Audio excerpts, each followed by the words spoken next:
Hi, and welcome to episode 164 of the Untethered podcast. Today we have Christal Brodziak joining us. Christal's a registered nurse and international board-certified lactation consultant. She's a mom of four, and it wasn't until her last baby, who had a distinguishable heart-shaped tongue, that she would have ever considered her children to have tongue tie.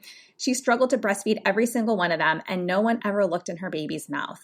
It was incredibly frustrating for her and also enlightening as a lactation consultant.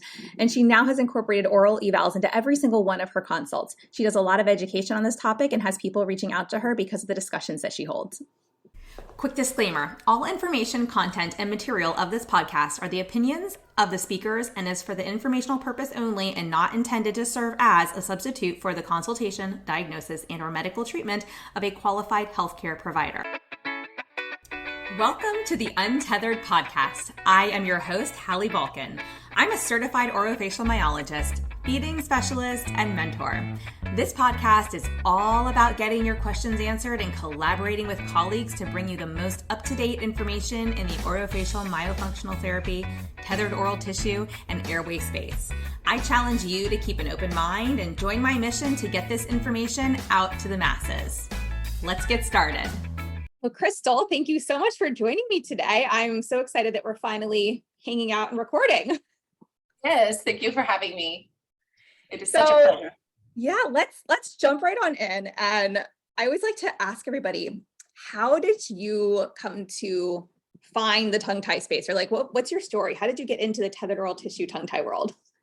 Yeah, so it's kind of funny. I actually have been a lactation consultant for about 3 years. And before my fourth baby, I don't know that I didn't believe in tongue tie. I knew that it had some effects. I didn't really know what. I didn't really know how to assess it. And I knew they existed, but didn't really believe in the whole big picture.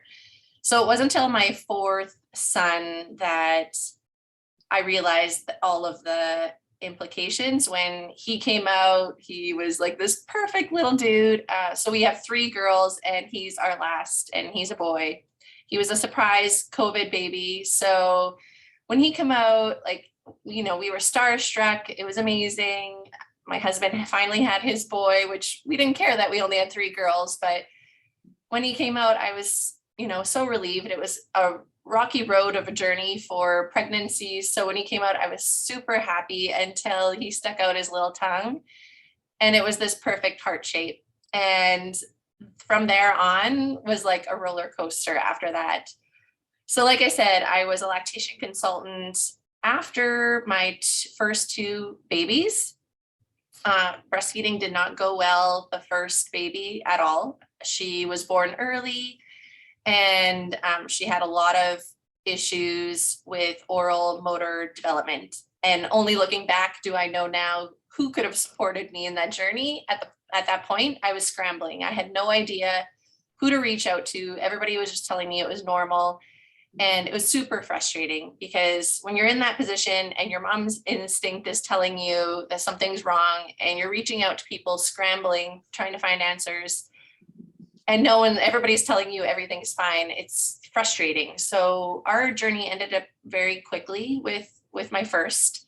And then my second, I'm like, this is not going to happen like that. I was determined, and I started actually training to be a lactation consultant. So if you know that you need 1,000 hours of contact with families, and I was a public health nurse at the time. So I was getting my education, my 90 hours of education in order to become a lactation consultant, coming up to my second baby. So I was very determined. And she was born, and she, we had the worst latch. I had ulcers on my nipples up until 3 months. And I was seen by a lactation consultant, a free lactation consultant in our area, which was a 2-hour drive away. And no one ever looked in her mouth. They basically told me, you have inverted nipples, and that is why you have problems. So you're always going to have problems with breastfeeding, and it's because of your inverted nipples. So she was taking pictures and whatever. And eventually my nipples healed, and we continued to breastfeed for a long time. So I was super happy. I was like, okay, it's me, it's my problem. When I went into the third and fourth baby, it's like, it's my anatomy. It's my fault. So, you know, I had all these nipple everters and all of these things to make sure that this wouldn't happen the third baby. Well, the third baby, we did have a little bit of a hiccup, but it went smoothly afterwards. And, you know, it's funny looking back, I look at pictures and I'm like, oh, all these like little cute baby things that you see are actually not the cute baby things. They are actually warning signs to a oral dysfunction. And like I said, it wasn't until my fourth baby that I was like, this is a true tongue tie. Like there is no hiding this one. It is clear as day. I mentioned it to my midwife and she's like, oh, I didn't notice anything.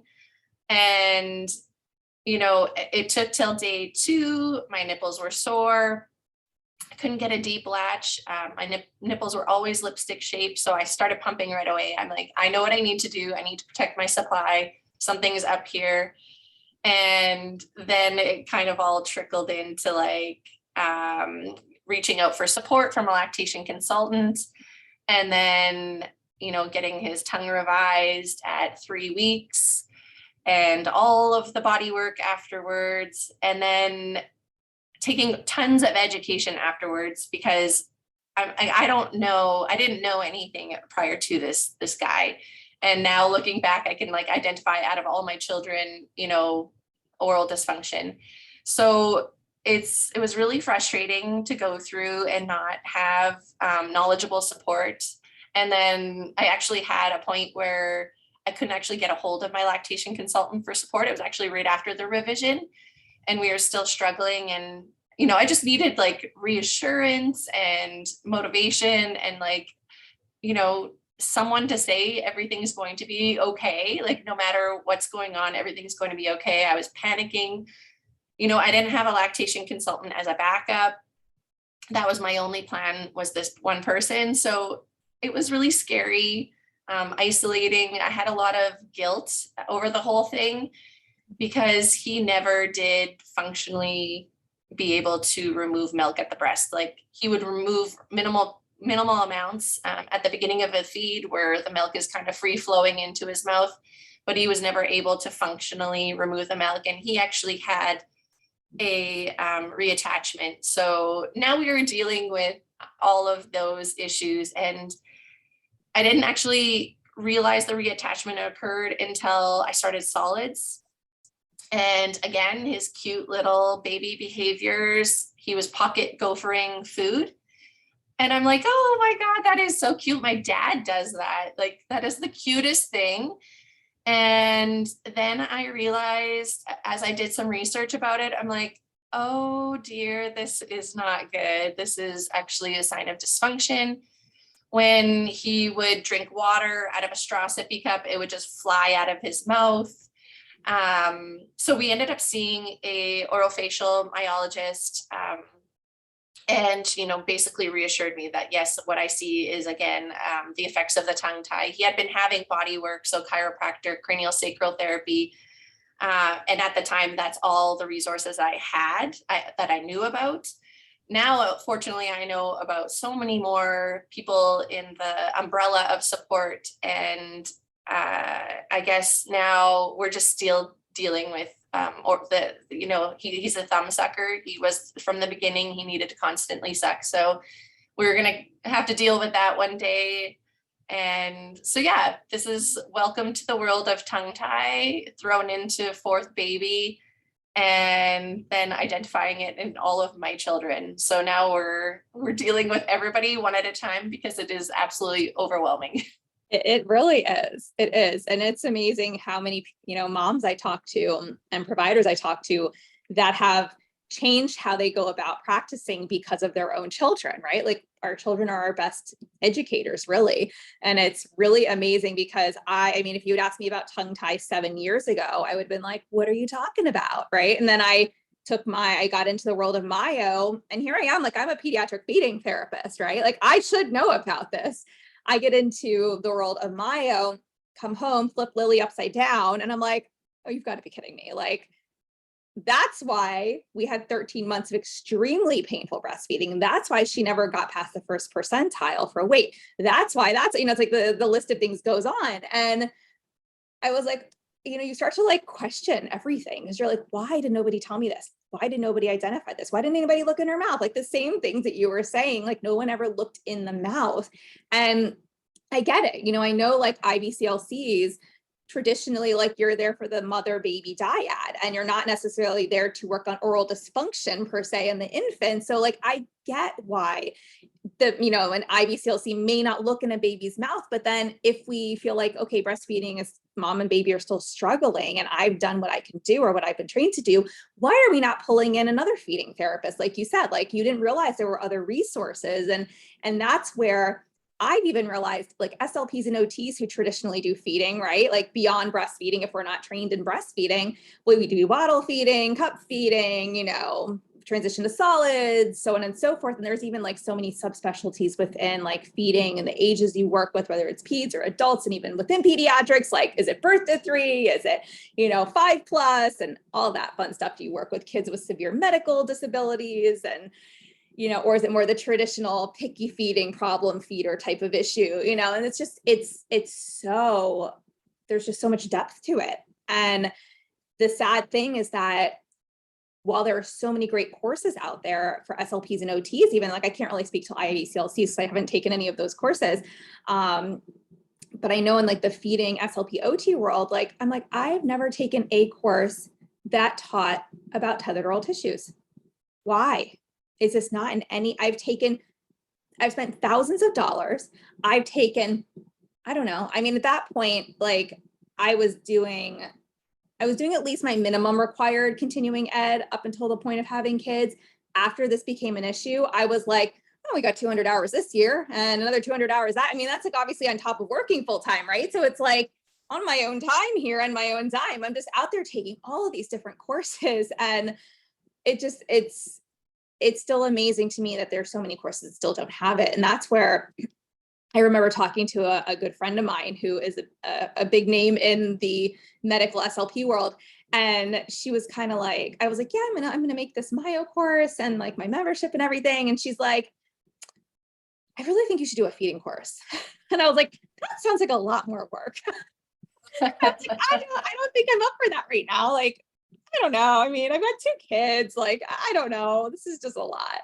And she was like, well, I guess I'll tell like someone else to do it if you're not going to do it. And I was like, dang it. Like like I'm the kind of personality where you can't tell me what to do, but if you tell me you're going to tell somebody else to do it instead of me, and I'm like, oh, no, it's gotta be me. And I mean, I thought about it for a couple hours and I was like, you know what, like, how could I make this easier? I was like, well, part of it, what I think felt so hard for me was like, I've never worked in a NICU.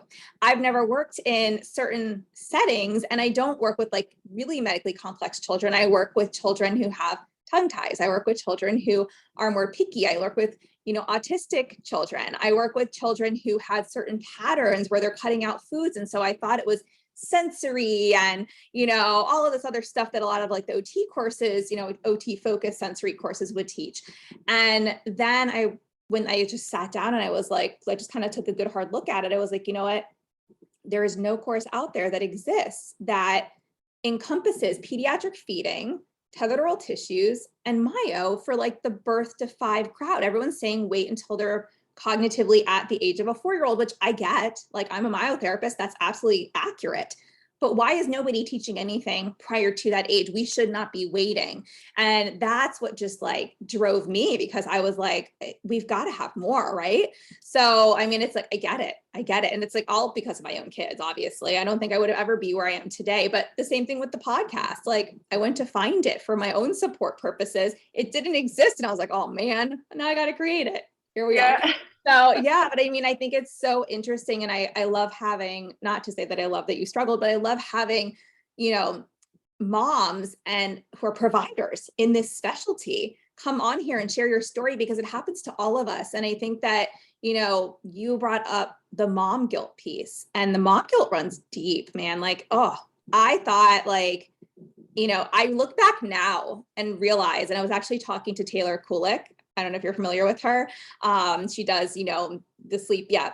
So we were talking and I was like almost in tears on that episode because, and I don't remember if it was when she was on mine or if when I was on hers, but either way, I was like, wow, looking back, the bond with my first daughter is completely different than my second daughter, who was a good breastfeeder because we released her at day 5 and we did the exercises and I like knew what to do with her.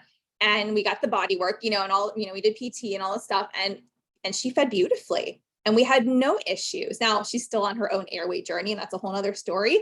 But from a tongue tie feeding standpoint, like it was glorious compared to the first time. And I never really took the time to stop and like reflect.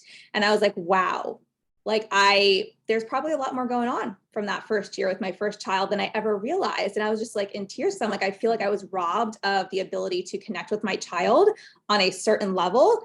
And it made me angry because I feel like I was not robbed by her anatomy. I was robbed by not having the right medical support, despite having taken her to an IBCLC, despite having talked to the doctor about it, just, so yeah.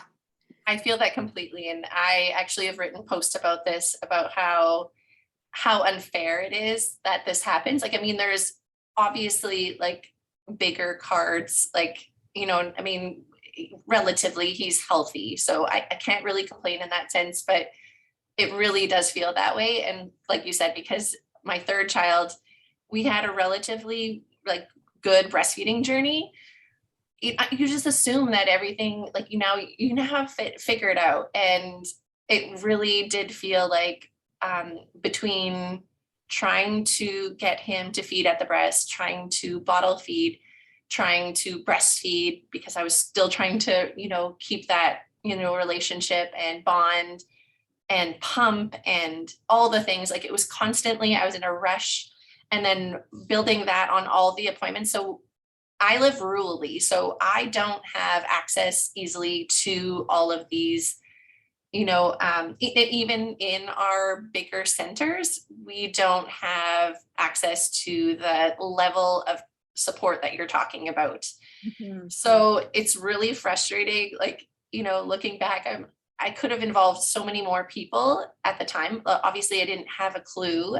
My support people didn't have a clue. Like I said, I was completely abandoned by my own lactation consultant.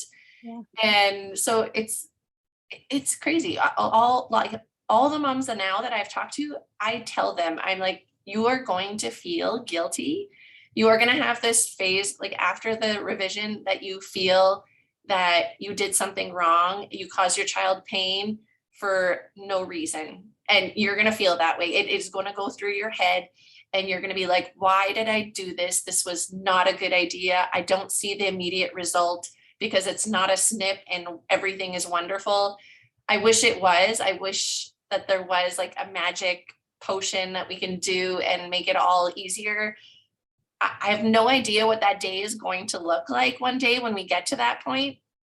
I hope we do, because this is so frustrating. Like even for me to go and help people, I'm like, this is not a quick fix. This is not going to solve your problems. This is not, this is a journey. Unfortunately, it's not going to happen overnight. And, I really feel for these people. And I have like the most deepest empathy because I've been there too, struggling. And I think that like, I was talking to someone, or I saw a post shared the other day that only get breastfeeding advice from someone who has successfully breastfed their baby.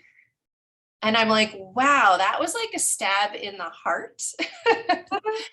I like that guilt came right back because I almost felt like an imposter. I'm like, yeah, right. Who am I? What about people who, sorry to interrupt, but what about people who don't have kids yet? They can't be, okay, no. Right. And then and then I thought, you know what? No, I am the provider I am because of the struggles I went through. And I wouldn't be the provider I am if I hadn't gone through those struggles. Like I said, I had no idea what a tongue tie was. I wasn't like, I did know what it was. Like, don't get me wrong. I did know what it was. I didn't know how to like do an oral evaluation. And now I've sharpened my skills so well that I can do it virtually through parents. And then when I talk through them, and which I think is so amazing. I don't know if that's part of your support too, like virtual support. Uh-huh. But when you do it and you are talking with a parent and they are doing the assessment on their child and they're like, oh, you're like, right? Like Yeah, they are so empowered. Yeah. Oh yeah, no, it's amazing. Like we, especially in the pandemic. So like before the pandemic, we were actually doing virtual myo, but we had never done like, we weren't really doing virtual, feeding evals or tongue tie, and tongue tie is part of our feeding eval, but we weren't doing that. And it forced us to, and it was amazing. Like you're saying, because even in person, I would have a parent get in the mouth and show them, and I take videos so that they can see what we're seeing. We can pause and like, we don't have to have baby's mouth open to like show them what we're seeing. And I think it's so helpful when they can visualize it, because then it's like, it's not just this theory in their mind that someone told them. Now they've actually got their hands in there. They actually see it for themselves. And they're like, okay, yes, like I thought so, but now this confirms it. Like, we're not crazy. Like, yes, there really is restricted tissue there. And I think that's so powerful because one, I think it gives the parent the power to advocate for themselves and the child. But I also think it helps to quiet down some of all the questioning that we have as parents in our brain, because even I, as a specialist, go like, am I over pathologizing my child? Like, I don't, I've done assessments on both my kids for myo, but like, aside from that, like I take them elsewhere for like assessments and treatment, and like other people treat my kids. I don't treat my kids because yes, I could, but one, there's also probably be a power struggle between me and my children. But at the same time, I'm like, I want someone else's eyes on them. Like, just, I want someone else to have their expertise, and like, we can chat, we can have discussions about what we're seeing. But I think it's really important that, one, we trust that other person's eye, especially when they're the specialist, no matter how much we know or we think we know. But also knowing that the specialist you're taking them to or that's treating them has the proper training. And so that's where, like, when you said that, like, I was like, oh man, that person and their massive ego trip, like, that's horrible, with the whole, like, you should only have breastfeeding support from someone who successfully breastfed their own child.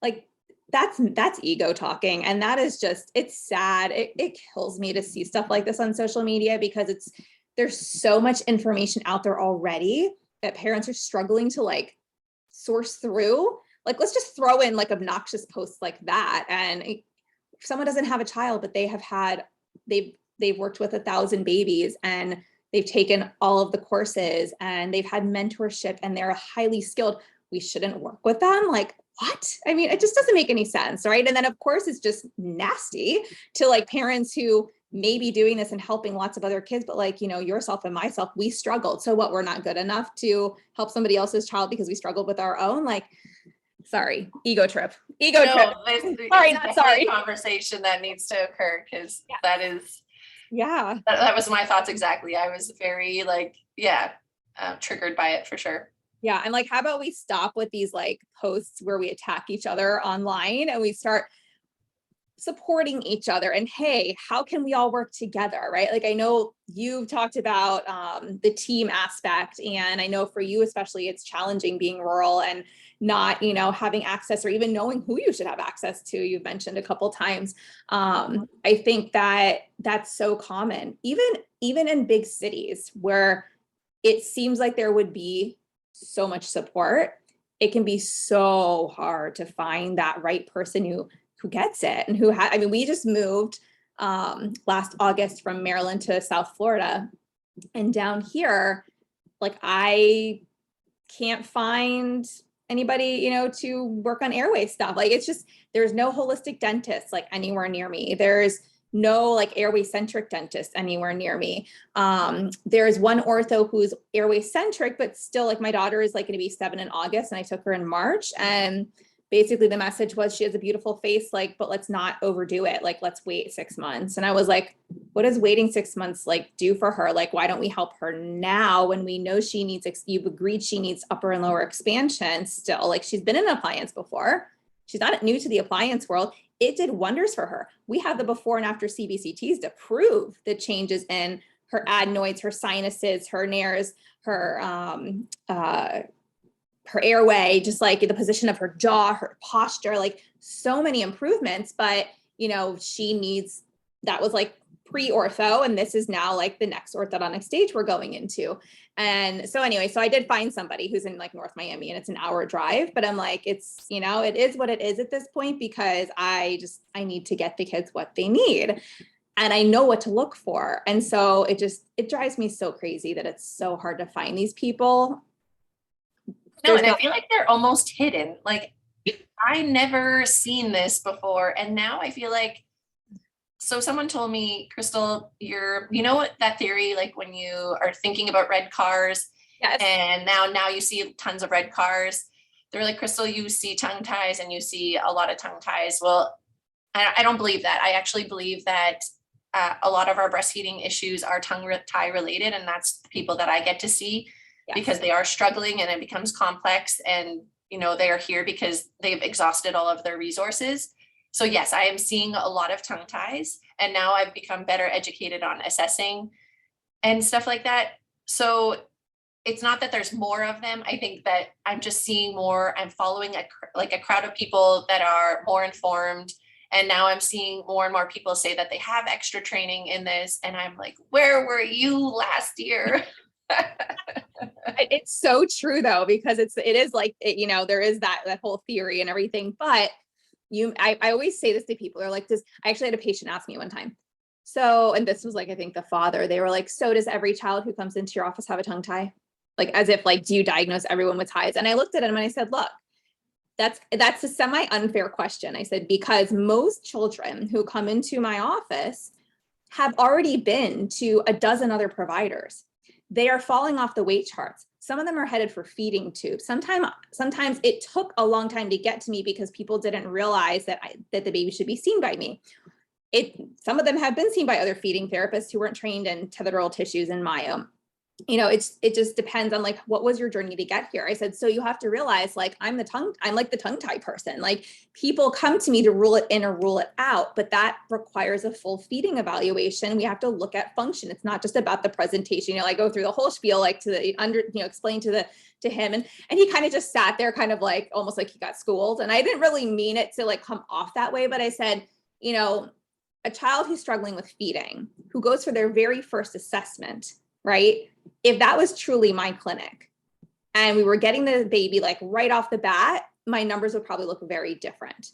I said, and my goal is for that to be my practice to become, and we do have that now. This was like 5 years ago, you know, but so now we get a variety of babies who come in with feeding issues, and we're kind of like, this is borderline, you know, like, let's see if we can gain function without having to have a procedure done. It doesn't mean that a tongue tie is not there, but does every tongue tie need to be released? Well, that's debatable. It depends on function and what we can gain, because if a baby's feeding well, even if a tongue tie appears to be present, I don't want to rock the boat and just release it. You know, not that I get to make that decision. Ultimately, it's the family and the release provider, but I guide them. You know, if you release it, you may be on a much more challenging journey after that release. Like, let's monitor, let's continue to watch the feeding pattern, make sure that, you know, it's going well, make sure that we're not building more and more compensations, because we know that when there's more and more compensations being built, there's a lot of tension, baby's uncomfortable, we have all these symptoms. We know that often transitions into challenges with transitions to solids, and we don't want that for you, you know? And so that's where we start to have these like more informed conversations. But I had a baby who once came to me, it was an OT mama.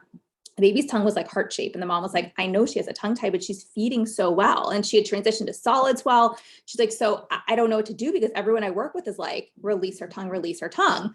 And I was like, look, I mean, I've never seen a tongue like this function so well. Doesn't mean that we're going to not hit a wall at a certain point, but like, we're going to go based on function right now. So, you know, I say that because I think everyone thinks like, oh, Hallie sees a tongue tie, it's got to be released. And I'm like, no, we need to look at function. And we also need to consider the family unit. Like, what can they handle? Are they going to be good with follow through? Because if we're not good with follow through and that tongue reattaches, you've lived it, you know, like, it causes other problems. The issue doesn't improve. Sometimes it can actually worsen. And then you're going to have ongoing struggles with the transition into solid. So it's like, well, are we having some issues right now, but some compensation? And, you know, we think we can get by because this family is definitely going to struggle with follow-up afterwards.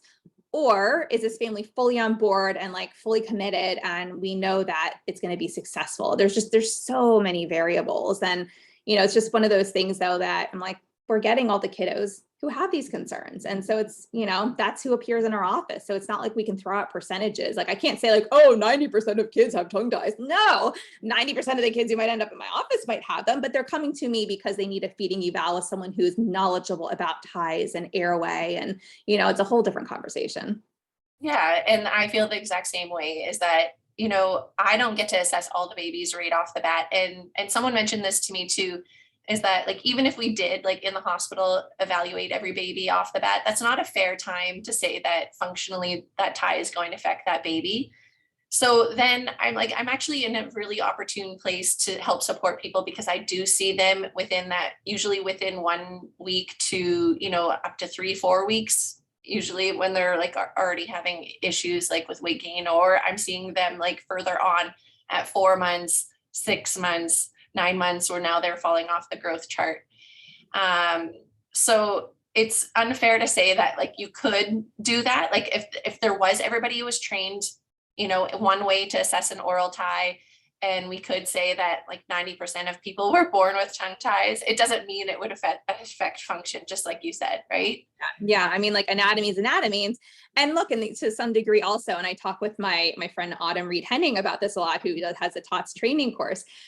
She, and I will discuss how, and we also mentor inside of the Myo membership. We talk about how, some people compensate really well, but they're still compensating. And so then an adult can decide, right, if they want to compensate well and continue to compensate, or if they want to do something about it and change it. Whereas a child, like it's really challenging because we as adults have to make that choice for them. And, and that's where I like look at the snowball effect, right? Like I said before, like, are they compensating well enough right now? And it's kind of like smooth sailing and everybody's happy. And, because we also have to consider the mental state of mom, like mom's mental health. It's debilitating for some mothers. And, here we have moms who have postpartum anxiety and postpartum depression, and a lot of that's going undiagnosed still. And so they're really struggling. Now let's throw a procedure in with a baby who's struggling to feed and this parent who's really, it's not fair. And there's so much more support that's needed. And you were saying something earlier, and I was just sitting here thinking, like, I'm halfway through all of Call the Midwife seasons. Like, I don't know if you've ever watched that show, but I'm like going over here. I'm like, man, what would life be like if, like, when we went into labor, somebody hopped on their bike and rode it to our house and just showed up? I mean, I know midwives like, driving their cars and they do just show up, but, I'm like, and then anything you needed, like they were there for you, right? There was like, and I know that's not technically their job, but it's like, there's some postpartum support. There's expectations of follow-up. There's checking on mom and baby. And that's what we're missing in society these days. Like we don't have those well checks that should be in place for, making sure mom is healthy, baby's healthy. Is there anything that either of them need? We don't even go to the OBGYN until 6 weeks post-delivery. Like no one is checking on mom. And I think, the pediatrician that we went to when my kids were little up north, they did have questionnaires that you would fill out, right? And I'm like, here's another thing you have to do, right? So I have to fill out 6 questionnaires before taking my 2-week-old to the doctor, which I appreciated, but also was like, oh. But also, the way you answer those questions on your own, on your phone, sitting at home by yourself is very different than if someone asks you those questions in person at the office, or if they're coming to visit you. It's a very different approach. And I think that, maybe I had some postpartum anxiety. I don't know, overfeeding my child, but nobody would have picked up on it because I didn't think I had anything going on. And the questionnaires didn't trigger anything. And, we seemed to be fine. So, I mean, minus all the feeding issues, where I was literally feeding her around the clock and planning my daily outings around, am I going to sit in my car outside a Target and feed her in the car for 45 minutes? Am I going to go to Nordstrom because they have a really nice feeding lounge? Am I going to go to, this is how I plan my days. And then finally 13 months, I was like, and we're done because this is painful. And we probably would have gone a lot longer had it not been painful, but I was very, very proud of myself that I suffered through 13 months of very painful breastfeeding. Now I just kind of look back and I'm like, that was entirely ridiculous and unnecessary, but here we are. So yeah. And I know I've been like all over the place with discussion, but it's just, the support and the team approach, and we need to do better. Yeah. And you make a valid point about the midwife thing. And I keep saying this, and people, I don't know if they're getting it quite yet, but so I offer like a coffee chat to meet and greet your IBCLC before you have baby. Because nothing is worse, like for myself included, when you are in that moment of needing one and not knowing who to go to and who you'd have a connection with. And that's what I find midwives have an advantage, because they are seeing moms the moment they are, they're pregnant. So they find out they're pregnant, they get to develop this relationship with the midwife, they get to see her all the way through and afterwards. And I would love, like a goal of care would be to meet all of these professionals that could be involved in your care right off the bat when you're pregnant, so that you have that relationship. Okay, so fine, Christal, if Christal's not for you, that's fine. Go find someone else that is, and that you connect with, because when you're hot in that moment and you are struggling and you are depressed, because we know that hand in hand, if you are experiencing pain, you have an increased likeliness of depression. And hindsight, I'm sure, like every single one of my children, I had that as well. And no one identified it, because, I was fine. Like I was managing, everything was fine. And we know that to do, right? Like that's just basically what society tells us. Just keep trucking along, mom. You're doing your best. This is what it's supposed to be like. Exactly. So yeah, I feel like we're really missing that progression of a relationship. And that to me is like the gold. Like if everything could change, I think having all of these resources and meeting these people before you actually come that time to needing them. And who knows, like maybe you won't even need them, and that's fine. But at least in that moment, you're not scrambling and, just pop a Google search and pick the first one off the top of the list, right? That you actually have that relationship, you can trust them, you feel like you can trust them, and all of that sort. So that's kind of my motto, is that, that connection before you need someone is the ultimate goal. So I have a question for you. Do you find that like providers in your area, whether it be pediatricians or ENTs, like, are they typically saying like, everything's fine, they can stick out their tongue, there's no tongue tie? Like, do you have that issue where you are too? Yeah. And like, I have like I'm like in the middle of like, so I'm in the middle of two town, like a city and a town. And so in the city, I find like, yeah, the pediatricians are more like, your baby can stick out their tongue, they're fine. And on the other end, I see babies who I'm like, okay, your baby has a tongue tie. They go for their 1 week check and they go snip. And I'm like, but no one evaluated if there is a posterior tongue tie. What did they do? And, they're like, nothing. They just said, yes, they had, restrictions. So they snipped it. I'm like, oh, my dear Lord. Like, I don't know what to tell you. Like, right? So now I'm like, how do I now say like, okay, well, they addressed the anterior tie, but you still might experience issues because the posterior tie wasn't addressed, and most definitely not the lip tie. So it's really frustrating to be in this position. And I'm sure like you guys feel the same way, like, because I hear it all the time, like from other, providers that we're hearing this. And, I wish there was a day that we all would have some humility and be like, you know what, I don't know the answer to this, but I know someone who does. Yeah. 100%. I think that would be huge. Like, I want that provider that does that. So my daughter's actually seeing an ENT next week. And this is my third daughter who had no problems breastfeeding. Like, I mean, minor hiccup, but I thought it was my oral anatomy anyway, but we had a great breastfeeding journey, but she breathes with her mouth open. She sleeps with her mouth open, and she's very like chipmunk cheeked. And, you probably have the better terms for what I'm kind of describing, but I do know that like she has issues with her sinuses and because she has that puffiness and swollen adenoids, like without even seeing anybody, I know that these are some issues. But if he says that like tongue tie is not a factor, I'll be just walking out the door. I'm like, you are not the provider for me. I recently took Mia, my 4-year-old, to the ENT because she had been on like multiple antibiotics over like a 6-week period. And I was like, I'm done. Like, we've been doing this since infancy. Like, this was one of the worst bouts she's had. Everyone says she's pre-asthmatic. Like, I'm just like, something's got to give.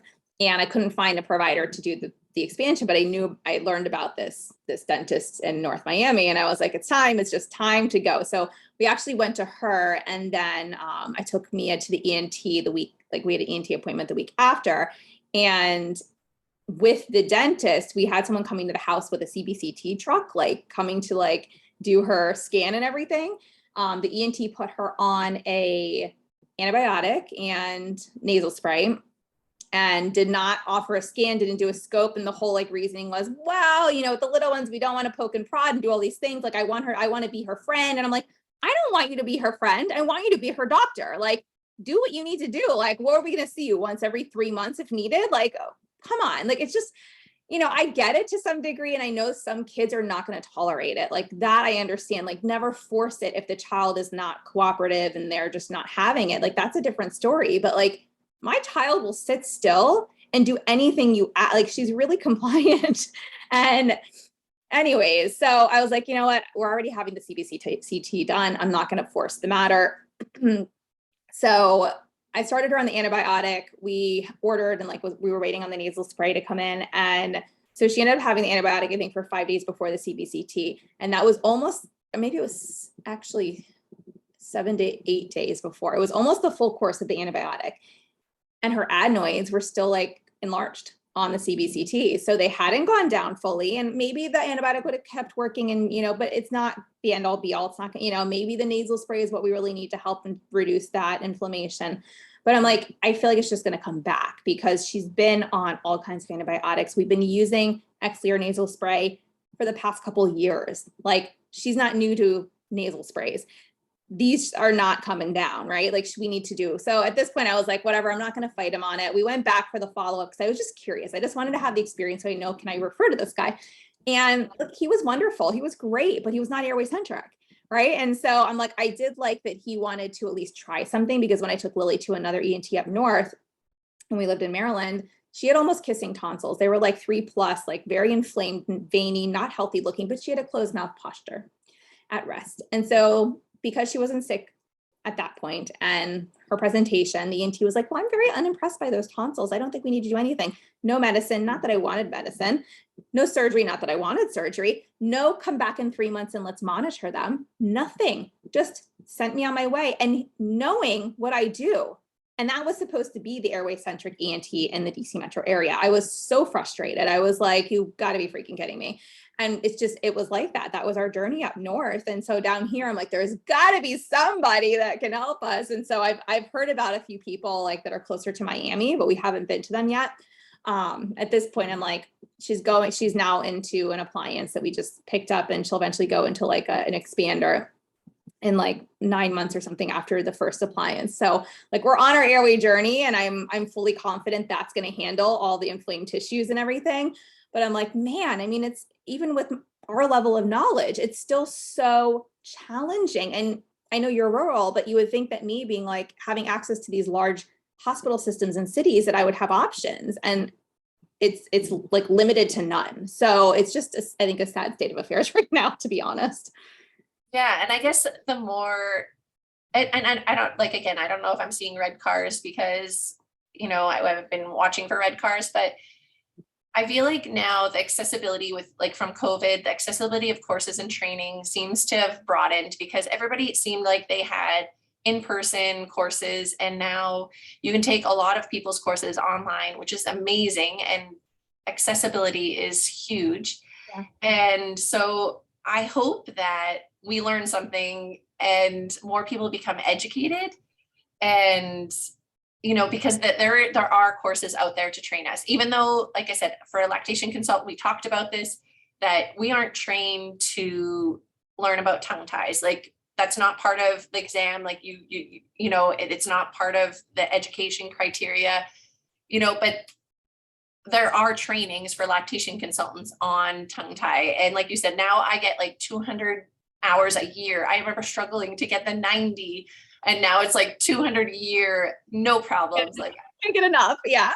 Well, and for any lactation consultants who are interested in learning about tongue tie, the original like tongue tie course was TOTS training with Autumn Reed Henning, and she does offer both in person and online now. And so they are live. So you do have to like, do it on the days offered, but it's so much more accessible and it's open to, the medical community. And I just find like she's actually who I originally learned about all of this from. And I just, I'm so grateful for her because it was so nice. And she's an SLP, she's a myofunctional therapist, she's a COM, she's also an IBCLC. So I call her like a unicorn. I'm like, you're the perfect like trifecta of like all things. And I just think it's really great to have those different perspectives because I think it's becoming a little more common because a lot of people are now wanting to get like different perspectives in their practice. But I think it's not so common in that like you're not going to find somebody with that approach to tongue tie with those credentials typically. And so I tell everybody, I'm like, everybody go take her course because it's phenomenal. And I know she updates it and I keep trying to get back to it because I know she's updated it since I took it in like 2017, I think. But yeah, I mean, like you said, it's things are so much more accessible. And I laugh because my whole model for my online business was to be virtual, to give more accessibility. And we launched so I started this like fall 2019 is when we started building everything out with our launch date of March 16th, 2020, literally as the world shut down, at least in where I was on the East Coast. I was like, okay, well, this is an online course, so we're just going to push forward. And it was amazing because I think people were also in this like state of like, what do we do? And they're like, well, Hallie has this course, so let's just take it because I've got nothing else to do while I'm waiting to know if I get to go back in 2 weeks. And that didn't happen. But anyways, no, I think it was really, really cool to, how it all just kind of fell into place. But I was like, yay for having an online course already planned to offer. So I feel you. So I launched my business March of 2020, like March 2020, I was full practice. My daughter was a year old and that was so I was taking 18 months of maternity leave, like in Canada, because that was an option. I was supplementing my income that I had from EI for this last 6 months through working. And yeah, when they went virtual, I was like, okay, I'm kind of sad, but you know what? I had training on virtual consults already because there had been lactation consultants already providing virtual consults. And like I said, I've been taking tons of continuing education. So I had all those trainings, but now I just had to put them into practice. Yeah. Well, and I think it really forces you to become a better provider because you have to teach the parents like on the spot. And then you have to problem solve if they're not getting it. And like, it's very different than mentoring someone in your space who has like the medical background and knowledge of like, at least what we're walking into, so, I think it really takes a very highly skilled therapist and, clinician consultant to be able to walk a parent through that and get to them actually seeing and understanding and being able to have a conversation about, okay, we're all on the same page. Now what? Right. And so, I commend you for that because that's not easy, as a business owner and a private practice owner, like if I had started and had to like immediately flip, I think I would have had a mini like meltdown because I'm, I try to be really flexible, like, but kids have definitely done that for me. I'm way more flexible than I used to be pre-children. But yeah, no, it's amazing to see how the world has changed in the past couple of years. And and I think in some ways it's made some of these services more accessible for families. And I really just hope that continues. It's like hybrid of like in-person and virtual being offered so that families can access, especially when they're more rural, because like you said, like it's limited. And we can help them. We can help them so much. And I think some people say, I've heard people say like, oh, well, you need to be able to get in the baby's mouth. You need to feel the baby's face. You need to feel the baby's body.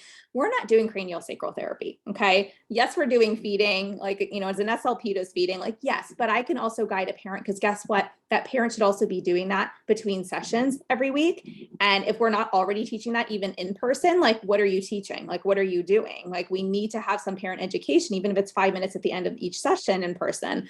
So it's one of those things where I'm like, I think it really put a lot more work on us.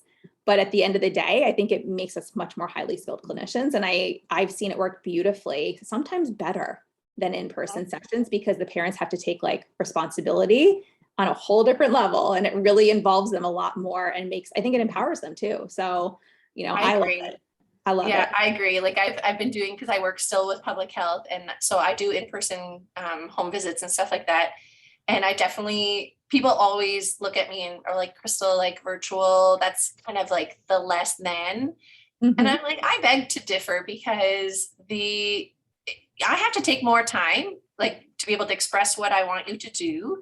And then for you to be able to reciprocate it and tell me what you feel and what you see. And we talk about all those things. So it actually takes more time. But like you said, in the end, I always get like 100% reviews that people are like, I can't believe you were able to do that through a virtual consult. Like everybody's shocked. And I'm like, I wouldn't offer this people if I didn't believe in it. Like if I didn't think I could support you, I would not be on virtual.